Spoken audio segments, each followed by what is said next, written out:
These were growers grown blueberries trying to get into the school system because we want to bring good nutrients to these kids. And even like some of the high schoolers was like, man, you can't impress a high schooler for anything, but they love these blueberries. They're eating them up. The growers program, they're just good tasting berries. They last a long time and the kids love them. Hey, we've got blueberries. How many do you need? So, yeah, my name is Jim Halbeisen, and this is my opinion. This week's podcast, we're going to travel south a little bit. We've been messing around with the Yankees, so I think it's time for us to go south and see what those boys are up to. I'm dragging Chris Kohls along with me this week, and he's got some bright ideas, so we'll see how bright they really are. But we're going to be talking to Bob and Jesse Merck, and what I'd like you guys to do is just talk about your operation, talk about how you got started with us or with Growers Mineral Corp. And they're doing some repping for us also. Plus they have their own farming operation, so I want them to just give us a background on everything. I'm going to interrupt you, or Chris is going to interrupt you now and then, because they say that makes for a better podcast when we interact more. So about the time you boys think you got all the answers, we'll see if we can throw a boomerang in there and kind of mess it up for you. So I'll turn it over to you guys, and you get started. All right. Well, I'm Bob Merck. I started Merck Farms. Really started farming. We cut timber on some land, our first field, in 2009. I was still working another career at that point, but I wanted to do some farming. So we decided to clear cut a field and stump it and prep it and start growing some vegetables. So started doing that 2009. Back then, of course, I was listening to the universities and put out dolomite lime and started using 10-10-10 dry fertilizer. Everything was pretty good to start out with. And then in 2012, I started using a dry fertilizer that had some micronutrients in it. Not as much as Growers has, but it had some, and it made a difference. 2015, started growing strawberries in addition to the vegetables. And then during that period of time, I would always go to the Sunbelt Agricultural Exposition in Moultrie, Georgia, as well as the Savannah Fruit and Vegetable Conference. And I would, started talking to the growers folks at those booths, and I was looking for something better. Didn't really know what I was looking for, honestly, but I was looking for something better. And I liked what the growers folks were telling me. And it sounded like their program kind of helped get things back like God designed it, which I liked. And so I kept talking to them. And in 2016, at the time, Ed Bolsher was the DM down this area. And he actually came to Merck Farms and did a site visit, and we talked about it. And the price for what I needed to pay at that point in time was a little bit steep for me. So I kind of didn't do anything, which is typical, I'm sure. And we're, by the way, we're in the southeast corner of Georgia. So I live on the St. Mary's River, which is the Georgia-Florida border. So we're right as close as you can get to Florida without going there. And so in 2018, I made my first Growers Mineral Solutions purchase from Daniel Weaver. He was the DM at that point in time. And also started using some other liquid fertility products from another company, just trying everything that might make things better. And very promptly had my first lesson in the effects of high total dissolved solids water mixing with growers. I was clueless to that. Since then, we've learned a whole lot about water and how bad water is. And after 2 fertilizer pumps being plugged up with a white precipitate that I ended up throwing the pumps away, then we learned, okay, let's get some better water. And my only option was to go with some soft water, which is what I did, and it worked. At that point, we didn't have an RO system or anything, so we're still working along. I'm working along by myself at that point, and then 2022, Jesse joined me part time. He was working another job, started with me part time, and I needed the help. Honestly, it was every year it makes me hurt a little worse and get a little tireder by the evening time. So, and then in 23, Jesse joined me full time, which was a blessing for me. And we're learning and still talking to growers, still working the program. And then that year we found access to an actual ag lime spreader, which has always been a challenge for us. And we bought 50 tons of high cal lime out of Live Oak, Florida, and put it on 7 acres. And then in 24, so we're taking growers serious at this point, and it, I mean, I knew it worked, but we just had to get everything in line to be able to do it. And so then in 24, we planted our strawberry season again, and had the figured out what neopestalotiopsis was that year, one of the newer strawberry invasive fungal diseases, and it wiped us out. Had our worst season we've ever had. Literally, after, I don't know, we plant in October down here, and then we usually start harvesting February timeframe. And by March, April, we're pulling our plants out of the ground and getting rid of them. It was pretty bad. Our vegetables were struggling that year. We couldn't figure out what the heck's going on. It was really just a tough year. And so later that year, we said, okay, we knew our lime it wasn't as good as we wanted, our calcium. And so we ordered 2 different 28-ton loads, semi-loads of lime, put that out on 7 acres each. And then we had done that. We were cruising along. We thought we were doing good. And then it started raining, and we got 45 inches of rain over 3 months. And that, now, fortunately, before we did the lime, we chisel plowed about 20 inches deep, both fields, put out the lime, and we're pretty confident that did help. The lime washed into the 20-inch deep chisel plow rows. And so anyway, we don't think we lost much anyway. And but that shut us down for the rest of the year. We were in the process of clearing a third field that's going to be about 10 acres, which is about 6 acres of irrigated land. And that shut that field down, and we couldn't even work in that field for like 7 months. So that ended that project for last year. And then Chris Coles had come down for another round. So one of our stops was to go meet a blueberry grower near here, about an hour away. And during that conversation, we started a test plot on blueberries. And the blueberry grower was having some soft berry problems, and it was causing him a lot of money and pain. And his situation was exactly what the growers program can fix. We were confident in it. And so he added, and we talked to Mr. Jim and Chris and decided he needed to add 2 tons per acre high cal lime, which he got from Live Oak, Florida. And he did that. And so that test plot started, and we kept maintaining that test plot all the way. We're still working that test plot. And so 2025 shows up. We bought strawberry plants, 25,000 this time, from a new source in California that has not had a history of neopestalotiopsis. And this year, because last year was so terrible in every way, not only the rain, but our crops. And Jesse would be out there looking at different weeds that were showing up, and we're doing it all in plasticulture.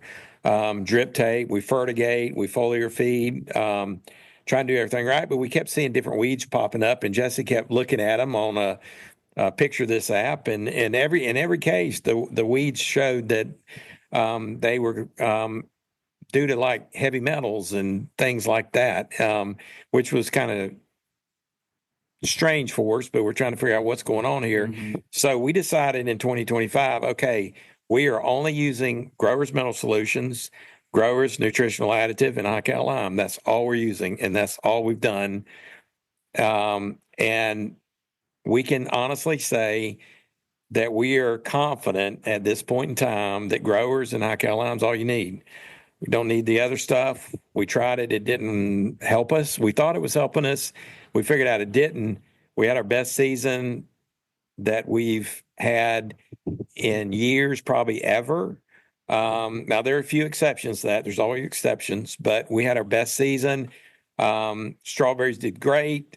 Veggies are doing great. So we're confident, and in the future, we're only growers in Ocala Lime. That's our program. So what other vegetables are you guys raising besides, the berries themselves?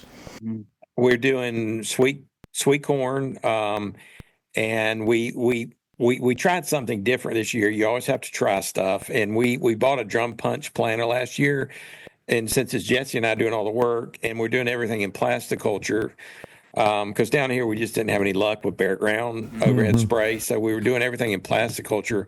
So we were punching seed through plastic, with the exception of potatoes and onions, yellow sweet onions. And so with punching seed through plastic, we did not have great success with broccoli or peppers or tomatoes, but we had good success with sweet corn, squash, zucchini, cucumbers, round green beans, flat Italian green beans, and purple whole peas. And so we filled up our fields with that because we'd done more strawberries. So that's kind of where we stopped.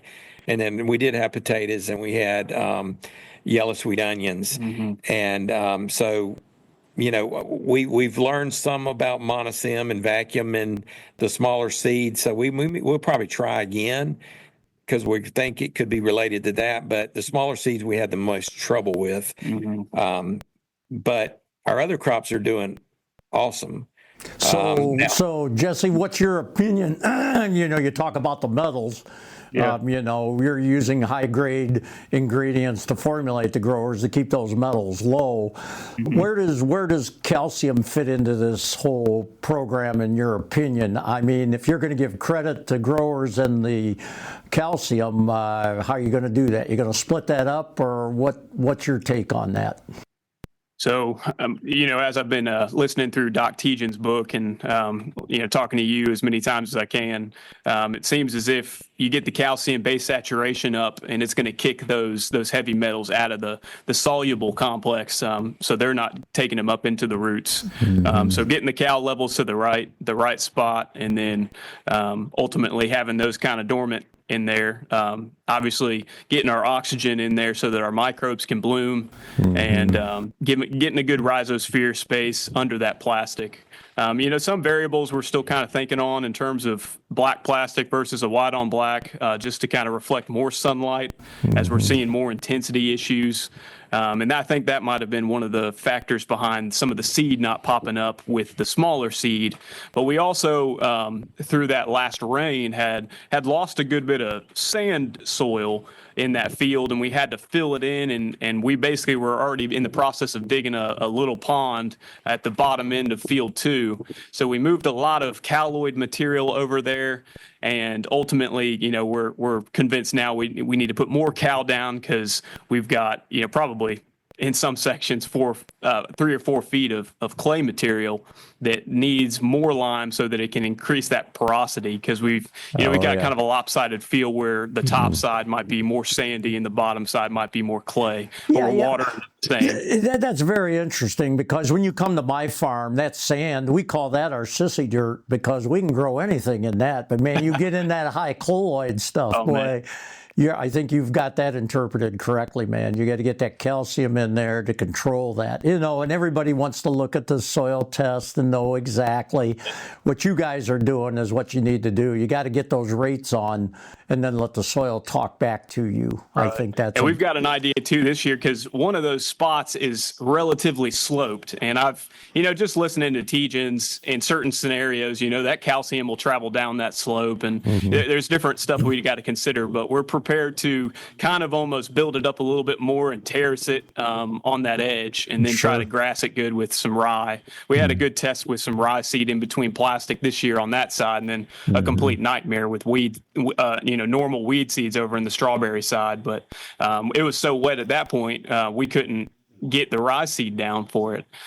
So we basically did a test over in field 1 and are feeling relatively good about putting rye in between, and that helped a lot with keeping the good stuff up there, but mainly just holding it in, especially on that slope. But we got to do a lot more work, probably get some more sandy. We've got some good topsoil that we're working on stuff out on field 3 right now, that 10-acre field he's talked about. And we've got some really good topsoil that we want to try to mix in. And then we're probably going to go another 10 tons on that bottom at least, just because there probably is about 4 feet of clay in some of that. It was unreal how much rain we got. Well, I'll tell you, I was just in a conversation with a gentleman saying they got problems in North Dakota with the stand of sugar beets. Well, some of his people, they've got some fields where they've actually got the calcium on in good numbers, but where they used the cover crop, they didn't fry it off with Roundup or Paraquat. They basically went in and mowed it and then physically incorporated it. And I've encountered that with farmers in the past. There's something in that green tissue that those microbes really need. And so that's something you got to kind of figure out, because you look at my grandfather, it was alfalfa 3 years, and then you mow-boarded it in, planted it to corn, and then you had a great corn crop. So again, the cover crop has got its place, but again, we got to see how to use it correctly. And that, don't forget that green tissue. When you feed that to an animal, to a ruminant animal, who's eating it first? The microbes in the rumen, see? So you may be feeding those microbes in the soil the same way. Another question that was popping into my mind, you guys start talking to this blueberry guy about putting on limestone or calcium. I mean, that's a no-no. And how's things going for that gentleman, or what's he seeing? From what I've heard, as I've talked to him, it's starting to kind of shift, and everybody's getting a little bit wiser to the need of cal in the soils. There's still a huge push for talking about pH and worrying about pH, but even then, it's starting to kind of climb up from. We're testing, we're sending stuff up to Mr. Jim, and he's like, "There's no calcium in this." I'm pretty much straining water out of this soil. It's not pulling anything. Yeah. In terms of what their agronomists are saying, they're coming around to it, and some of the warehouses up there are starting to carry high cal lime more often than not and renting out spreaders. But I would say, they're still going to be harping over pH more than they should. It's a good test. Right. Like Tejan says, we're not going after pH, but at the same time, calcium saturation is more important. And with him, he was just on the verge of probably moving away from it if he couldn't continue to fix his issues, because, the grocery stores don't want soft berries, even though they're ripe berries and they're typically good, even if they are soft. But the transit times and all the different challenges with getting stuff to the grocery stores, kind of starts to hurt. And so far from what his report is he's probably reduced his soft berry throwaway to about half of what's normal. And that's just with 2 tons per acre of cal. And he went from that test plot too and just decided to buy it for his own home farm and spread a bunch over there and went straight onto the growers program. And there's one cool testimony where he had these small plants in this one spot in his home field, and he had been hand feeding for about 2 years some granular dry fertilizer just to try to get these guys to put on green growth. And after 1 year of cal and growers, it's putting on green growth, and it's just been basically a stick sitting in the field the whole time. Wow. So there's some significant changes, and I think the foundation is obviously building on calcium in that soil, and then the growers is just a superb program that isn't hurting that young growth, especially if you're doing it correctly with a nice mist. See, what's so nice about that is the quality issue. This is something we've talked about for years and years, and everybody has pigeonholed us on this. Quantity is what pays the bills. And our livestock guys find out that, man, when you get the quality back in that forage, those animals perform totally different. Maybe they don't give you more production, but you never see the veterinarian. And you see, this is a situation with this gentleman. When you got those, you don't have significantly more production of blueberries. You just have quality blueberries. And that's what the public's looking for now. And we see this whole idea of what the what's the quality of what they're consuming, and how is that affecting our healthcare industry. This thing is coming fast. Hey, I got a question for you guys. Tell us how you market the product that you grow and how you've helped out this blueberry guy, because I thought that was an interesting aspect of what you guys are developing down there. Yeah. So pretty much what kind of ended up forming, and we're in this mode of, we're relatively small compared to most. So we're more heading towards direct to consumer because we don't have to deal with middlemen and whatever else. So I got invited up with this grower to the Georgia nutrition event, where the nutritionists from all the different county schools come up and they get to know each other and look at all the different vendors that provide stuff for school systems. And we set up there, with Blueberries and, basically met some good contacts. And then it led to us buying a refrigerated cooler trailer so we could keep it at the proper temp and, look like we're professional and not just carrying it in the back of the truck bed. Which it ended up being a good purchase for that reason. But so we started taking them to the schools. This, I think at first, they're not in Rapid Eye. They're in High Bush to start with, and so they were picking High Bush, and we took,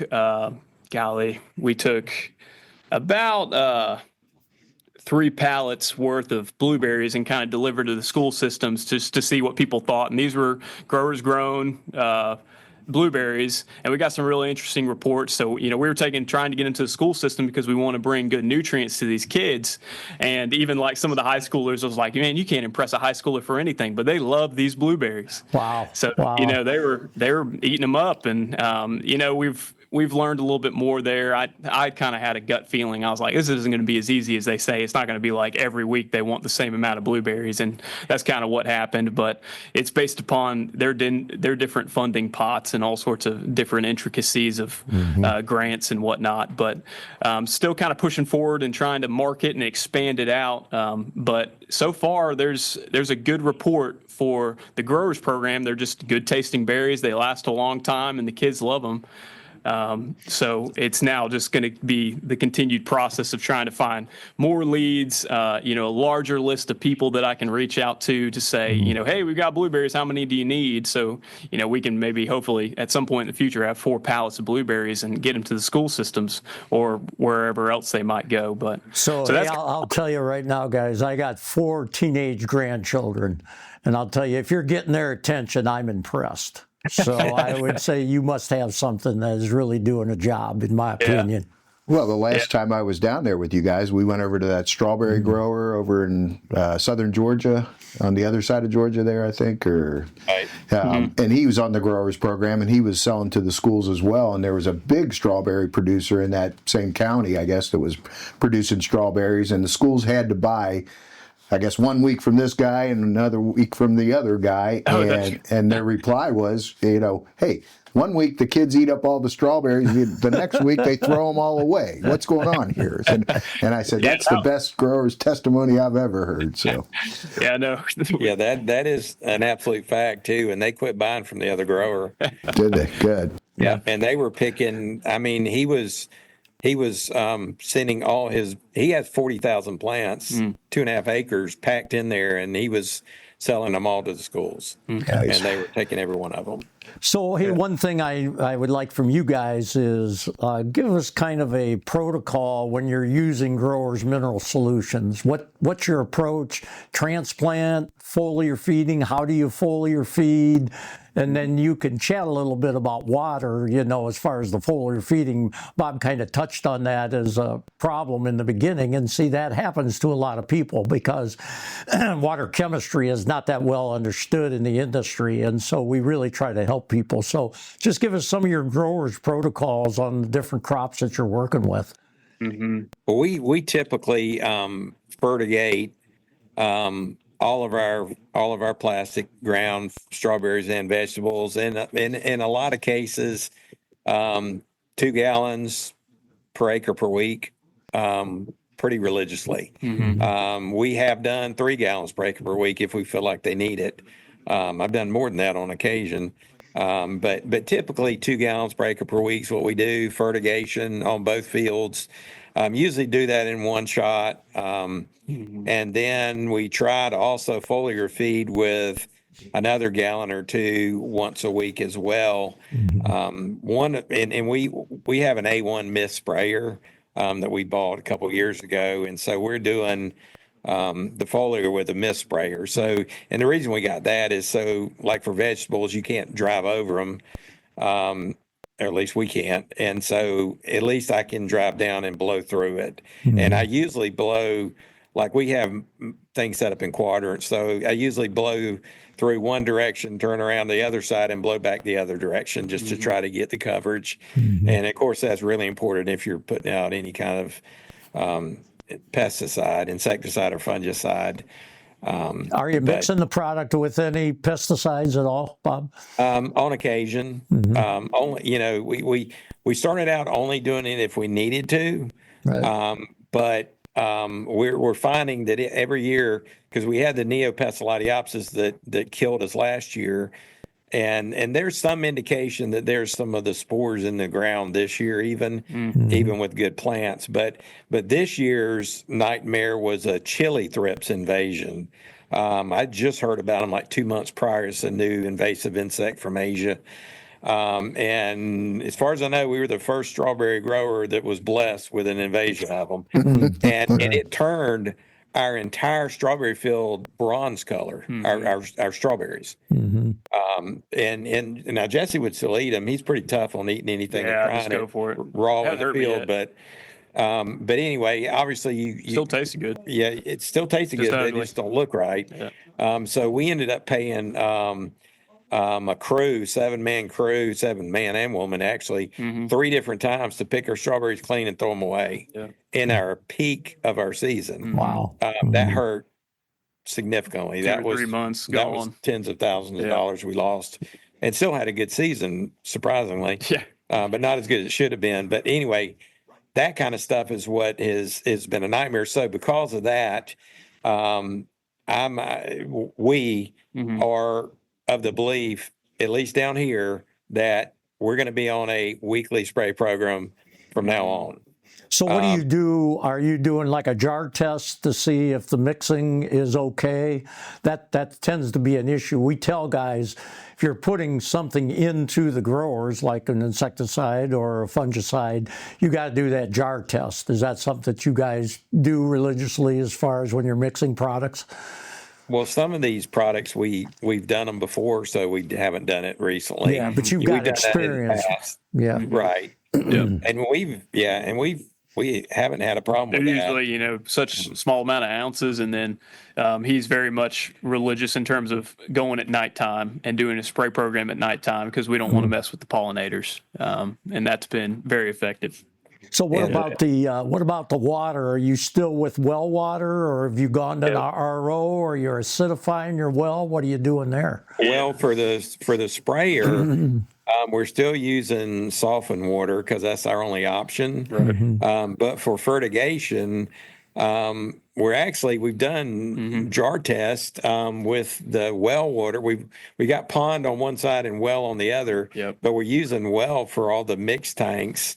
And Jesse's done jar tests and all, and we actually learned a lot at the last annual meeting when Matt sent us through that exercise, which was awesome. And so Jesse's been doing it. He did that at the blueberry grower, couple different fields, and he's done it He's here. got perfect water. He's just lucky. But it's like 100 ppm for him. We wanted to bring his well home because it was Seriously. perfect. Yeah, but they've got aquifer fed. I think most of the time they've got deep well. Yeah, it's deep well. It's aquifer. Floridian aquifer. We don't have that here yet, but it's a matter of time. Right. Sure. But we haven't had any trouble with our fertigation lately, but we're also putting more growers in the 30-gallon tank where we're mixing it than I used to. So we figured let's do a higher dose of growers and then do it less often. And that seems to take care of that problem for us. And some things just to note with the test, our well water, which is not a deep well, 500 ppm, pretty iron rich, definitely got the sulfur smell, but the pH is relatively low. So I'm sure that helps as we mix with the higher quantity growers. And then once it gets to the pond and aerates and all that, pH was at 6.8 and then 380 ppm in our pond. So it's definitely hasn't hurt us. And yeah, we were pretty, careful to do jar test. And for a long time, we used a non-ionic surfactant to actually mix it, just because that would have worked out better when he was doing lower quantities of growers. But then we were like, man, it'd be nice to just do growers and not have to worry about anything else, because, you don't want to spend money if you don't have to. And that's where we tested it out with the full-on well water at 500 ppm, and the ratio that we were looking for didn't have a reaction. So we were able to, we're mixing it relatively quick and pushing it immediately. So we haven't seen any negative results from it at that high ppm. Yeah, that's a big deal. Some guys, they don't realize that you'll get interaction over a period of time. So once you get her in there, man, get it out of there. That helps with this water situation. But you guys feel that the water chemistry that we've kind of focused on with our reps has been helpful for you guys. Oh yeah, absolutely, huge. Yeah, we got to probably do more of it. Yeah. And I like, with Matt Gooden educating on agitation and especially too, we're pumping from a well into a pond, and it hits air and hits sunlight, and it makes you wonder exactly what's going on there. And I've tested in certain scenarios, we've got kind of like a clear pipe that feeds in the grower's mixture, and it hits some sunlight as it goes there, and then mixing it up and just trying to get it nice and agitated. And I think there's something to be said there, but obviously more testing. And that's kind of the goal for me as I succeed into the farm, is just more testing opportunities. And that's where Field 3 is going to come in, just wanting to mess around with more products and see what's actually at play by cross-referencing different applications of calcium or different applications of growers, because the goal is to save money in the long run and not have to put out as much. So, and we're still promoting it. Where are you at, Jesse, with the calcium side of the equation? I mean, if you got a guy that is kind of interested in what you're doing, if he were to come, and talk to you about it, that first application, what kind of strips do you want him to use to compare to each other? I'm thinking we went with your rec when it came to the blueberry grower at the 2 ton per acre, because of the potential for nitrogen to release as soon as we did that. Just to not have too much soluble nitrogen hurting the plants. Sure. And that worked out really well for him. He's going to turn around this year and go to 3 tons per acre. But, for all the guys up north and in different soil types, we're sandy. So it's a totally different ball game over here, and sand cultures are easier to play with because there's not as much going on. But pretty much, I think what I would love to test on some of these same spots would be like a 2 versus a 4 ton per acre, just to see the difference between that low quantity, because just the sandier soils they're going to have different stuff in their soil. They say after 6 inches of rain and you put granular down, that granular is gone, apart from whatever the plant took up. I don't know exactly how true that is on some of these areas that might have a cover crop underneath and whatnot. It might hold it a little bit better, but just kind of staying within that low zone is probably what I would recommend as we do another strip. Okay, if he's got established blueberry plants, are you just spreading this lime right on top of the ground? Are you doing any kind of incorporation like an airway or a rotary hoe or anything? You're just letting the water percolate that down into the profile. Is that true? That's what we did. Yep.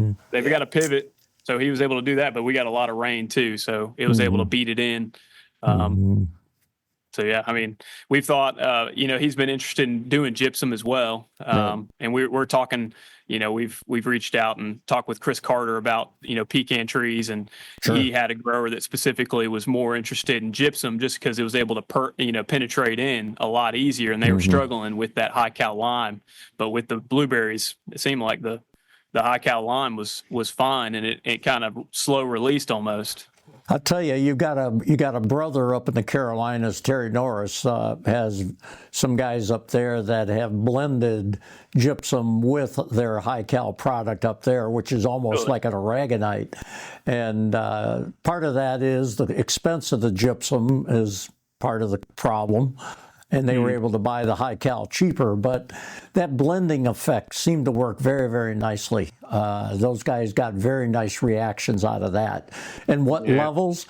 You're back to the strips, boys. I mean, the one gentleman was using like 1,000 pounds of gyp, and then maybe a couple ton of high cal, or 500 pounds of gyp and 1.5 tons of high cal. But it seems that it has like a synergy with it, that the gypsum is more soluble. Everybody wants to give the sulfur credit, and I'm not taking any credit away from sulfur, but it just seems like there's a synergy there. So if you start looking at gyp that way, look at it individually, but look at it in a combination with the stuff you're getting over there at Live Oak. You might see some things that are kind of interesting. So, Yeah. One of the things we're kind of excited about is our field 3 we talk about that we're clearing right now. It has not seen any fertilizer. Yep. And so it's going to be our first field that we can actually do some of these tests with and hopefully get some good data over some time. yeah.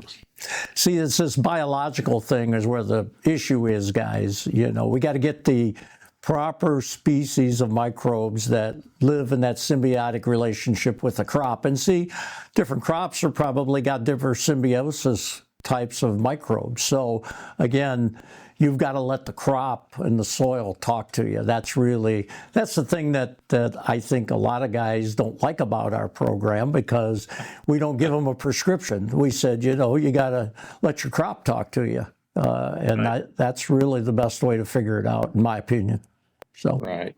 Yeah. Well, you guys I think I think that's an important point too, as we're doing the 2 gallon of growers per acre, per week, is we've got that sandier soil. So it's going to be a little bit different for us as we're dealing with our sand cultures. Yep, no doubt. No doubt. Well, it's really neat to see how you guys progress too. I've been coming down there for 3 years when you guys first met you guys, and saw the farm then and saw it last year, and we'll see it again this year. And just the troubles you've been through, the challenges you've been through, the frustrations. You know, last year, I know how frustrated you were, and I don't blame you one bit, but it didn't deter you a bit. You guys just went right back at it and tried to figure out what went wrong and how can we improve it. And that's what I see you guys doing. You learn by your mistakes, and not mistakes, but what nature handles you, and you try to adjust and move forward with a positive attitude too, and then look for various other ways to enhance the business that you're developing there. Tell us a little bit about your stand. I know that's gone really well for you this year, and you're continuing to develop that. So tell us a little bit of how you market through your stand there. Yeah, it's a U-Pick farm to date. That's all we've done. Field 3 may change that. We may have We-Pick products here, but we've got a shelter and an enclosed trailer that we kind of work out as our office here in the field, and people just come to the fields and go pick. We point them to whichever field they need to go to for whatever crop they pick, and come back and we check them out right here under our shelter. And we have a good clientele base. They come from hour to an hour and a half radius. We're right above Jacksonville, Florida, south of Brunswick, Georgia, and we've got good following.